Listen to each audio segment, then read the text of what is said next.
Halo guys, assalamualaikum warahmatullahi wabarakatuh. Perkenalkan, saya Rahmat Raharjo, mahasiswa pendidikan geografi FKIP UNS. Nah, di sini saya akan menjelaskan mengenai apa itu sungai. Sebelum kita mengenai sungai, kita harus mengetahui bahwa sungai merupakan bagian dari dinamika hidrosfer. Apa itu hidrosfer? Hidrosfer merupakan wilayah air yang mengelilingi permukaan bumi. Nah, agar kita lebih jelas dan lebih memahami apa itu sungai, mari kita langsung ke lokasi dekat dengan sungai, yang mana di sini lokasinya adalah Bengawan Solo. Nah, sebelum kita ke lokasi, kita terapkan protokol kesehatan terlebih dahulu ya.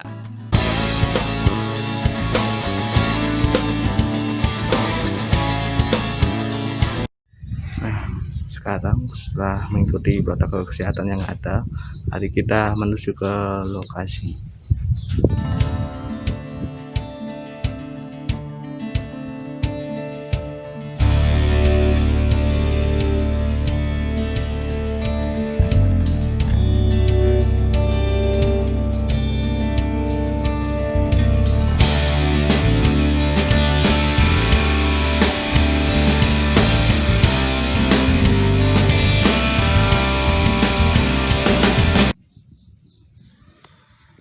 Oke guys, kita sudah sampai di lokasi tujuan.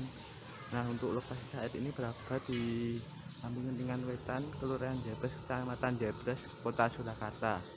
Nah, untuk daerah Gentingan sendiri merupakan daerah yang dilewati oleh Sungai Bengawan Solo. Nah, untuk akses menuju ke Sungai Bengawan Solo, kita masuki rumah ini dulu ya, karena lokasinya berada di belakang rumah.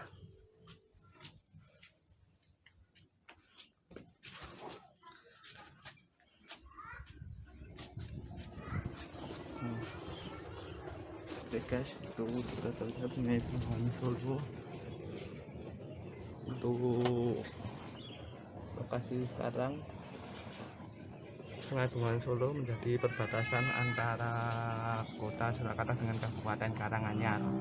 Dan untuk tempat saya berdiri berada di Kota Surakarta, dan untuk yang di sana adalah Kabupaten Karanganyar. Oke, sebelumnya mari kita memakai hand sanitizer terlebih dahulu agar mencegah penularan COVID-19.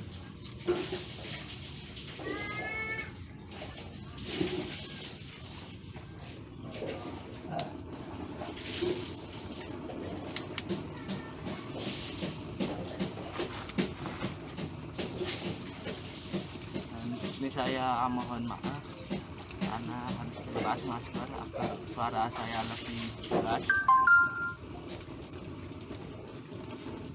Oke guys, kita lanjutkan apa itu sungai.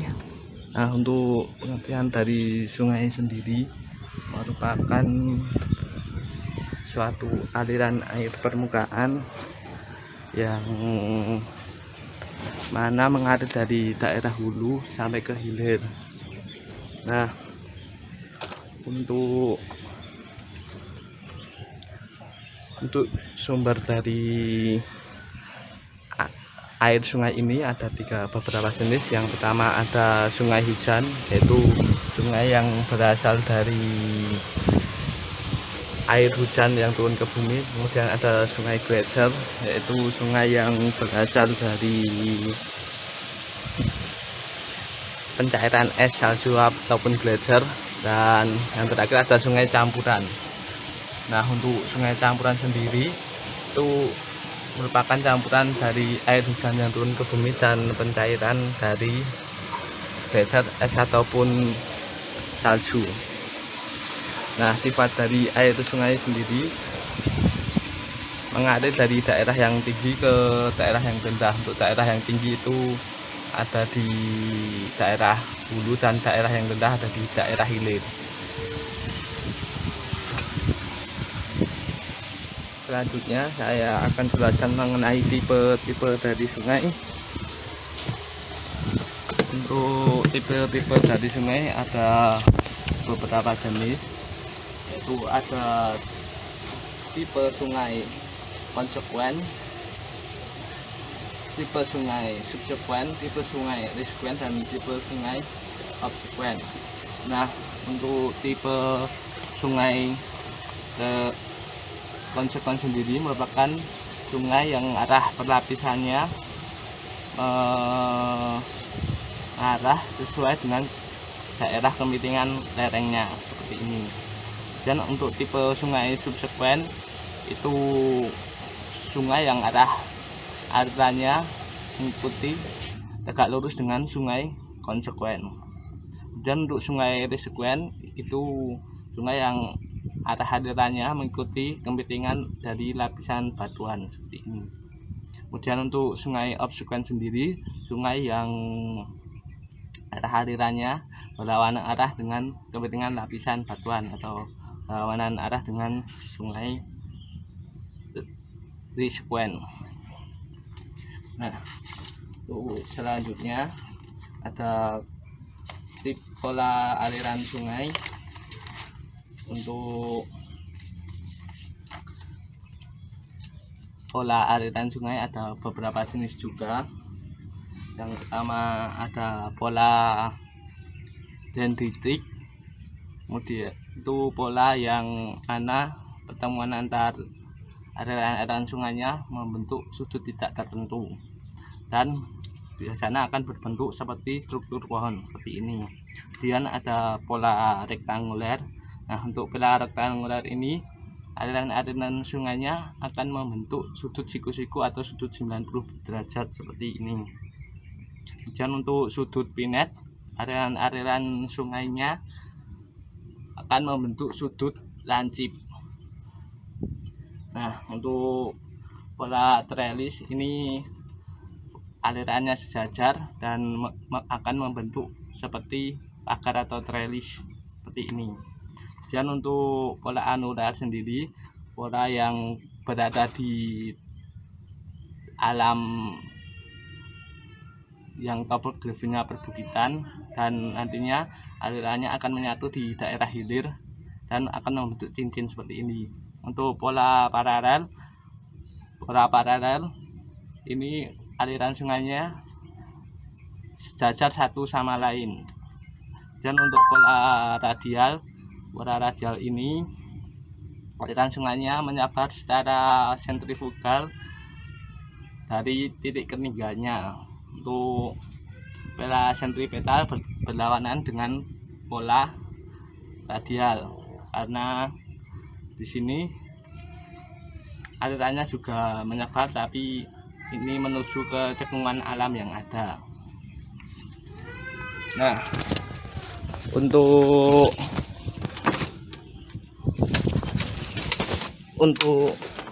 Sungai Bengawan Solo sendiri itu merupakan sungai yang memiliki tipe sungai konsekuen dan pola aliran dendritik. Nah, Sungai Bengawan Solo juga merupakan sungai yang berasal dari air hujan. Oke, selanjutnya akan saya jelaskan mengenai sistem sungai atau bagian-bagian dari sungai. Nah, untuk bagian dari sungai juga ada beberapa bagian, yang mana ini ada bagian hulu. Di bagian hulu ini berada di daerah dataran yang tinggi. Nah, di bagian hulu ini aliran sungainya cukup deras dan biasanya akan membentuk jeram atau air terjun. Kemudian untuk erosi cukup tinggi dan untuk lembah sungainya membentuk seperti huruf V. Kemudian ada bagian tengah. Nah, di bagian tengah ini aliran sungainya berada di daerah yang landai, jadi untuk erosi sudah berkurang. Kemudian untuk aliran airnya sudah tenang, dan untuk lembah sungai membentuk huruf U. Kemudian ada bagian hilir sungai. Nah, di bagian hilir sungai ini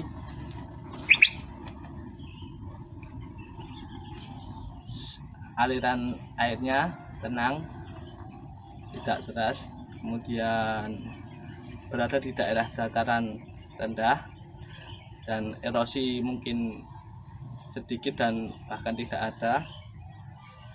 Kemudian untuk lembah sungai membentuk huruf U yang lebar. Dan selain 3 bagian tadi, ada juga beberapa bagian dari sungai. Nah, untuk ini merupakan meander atau kelokan dari sungai. Kemudian ada ini tempuran, merupakan daerah pertemuan aliran-aliran sungai. Kemudian ada tanggul alam. Untuk tanggul alam ini merupakan daratan yang ada di pinggir sungai yang membentuk seperti tanggul. Kemudian ada Oxbow Lake. Nah, di sini merupakan aliran sungai yang membentuk seperti tapal kuda. Kemudian ada delta. Nah, delta ini merupakan hasil proses sedimentasi material-material yang ada di aliran sungai yang dibawa dari hulu sampai ke hilir. Nah, untuk lebih jelasnya saya contohkan untuk Bengawan Solo. Untuk Bengawan Solo sendiri itu hulunya ada di daerah Wonogiri, yaitu di Waduk Gajah Mungkur dan Pegunungan Sewu. Kemudian bagian tengah ini seperti di sini, ini merupakan bagian tengah dari Sungai Bengawan Solo. Untuk bagian hilirnya berada di daerah Gresik, Jawa Timur. Nah, untuk beberapa bagian dari sungai yang selain 3 bagian tadi, ada tanggul alam. Untuk tanggul alam itu yang di sana, yang pinggir sungai itu, yang seperti tanggul itu. Kemudian nah, itu meander sungai. Nah, sungai juga memiliki peranan penting bagi kehidupan di lingkungan sekitarnya ataupun masyarakat di sekitarnya.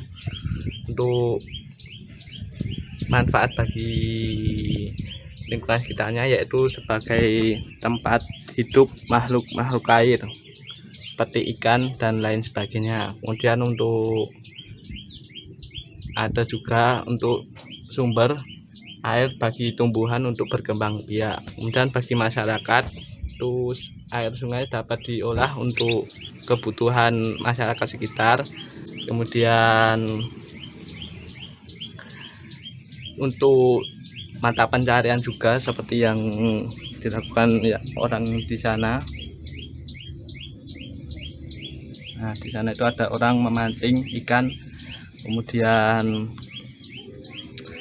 ada juga untuk transportasi air. Selain itu juga untuk bahan bangunan, karena di sini sungai membawa pasir, batu kerikil yang bisa untuk menjadi bahan bangunan. Namun sayangnya masyarakat sekitar tidak memperdulikan tentang keaslian dari sungai, karena masyarakat sekitar juga kadang membuang sampah di sungai sehingga mencemari sungai, seperti sampah-sampah yang di pinggir-pinggir ini merupakan sampah-sampah dari masyarakat. Kemudian juga ada pencemaran limbah yang dibuang ke sungai sehingga mencemari sungai.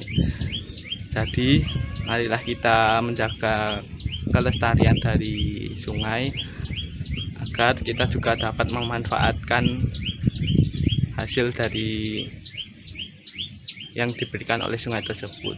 Mungkin untuk vlog kali ini sekian dan terima kasih. Wassalamualaikum warahmatullahi wabarakatuh.